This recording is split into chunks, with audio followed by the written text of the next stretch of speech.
This is the easiest way to reverse your insulin resistance, and I wish I would have known about it a lot sooner.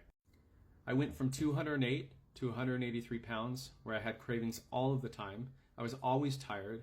I had low testosterone. I had chronic fatigue and dealing with depression, which I found out later was all tied to insulin resistance. I really felt like I was the issue, and no one could relate to what I was dealing with. And this is me now. I've lost over 24 pounds. I have reversed my insulin resistance. I sleep better at night. I don't have any headaches. I have more energy than I ever had before. I'm not craving energy drinks.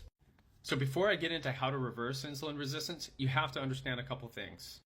And that is, when we eat carbohydrates, it impacts our blood sugar levels. And that's because those carbohydrates get broken down into sugar, and that sugar causes our blood sugar to rise. And insulin gets released and acts like a key to a door, opening the cell doors so that glucose can enter and be used as energy or stored for later need. However, when we become insulin resistant, that key stops working. So in order for the cell doors to open, your body releases more insulin. And this causes our insulin levels to be elevated all of the time. And if this is left unaddressed, it can lead to more chronic symptoms like type 2 diabetes and all of these symptoms listed here. So our goal to reverse insulin resistance is to first lower the elevated insulin levels. And here's how I did that, and I'm also going to tell you how you can do it as well. First, you need to give your body a break from the constant glucose spikes, which is constantly spiking your insulin. And what that meant for me was I started intermittent fasting.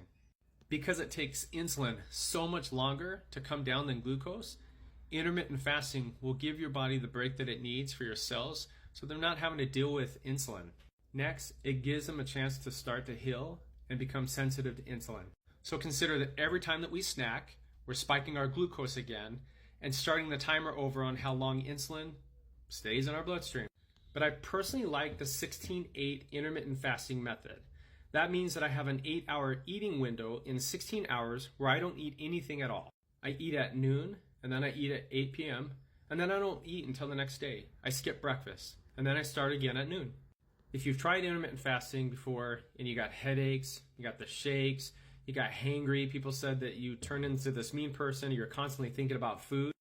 I use this to control my appetite. I use this to control my cravings. It helps me to speed up the fat burning process.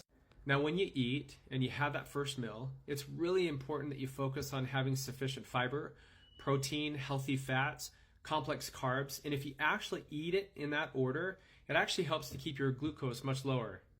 Now, most people are fiber deficient, so what I do is I supplement with this product, which is a blend of 9 soluble and insoluble plant-based fibers, which is specifically designed to absorb excess carbohydrates and keep my glucose levels low.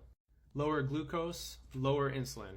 You lower insulin, the faster that you can reverse insulin resistance and become insulin sensitive.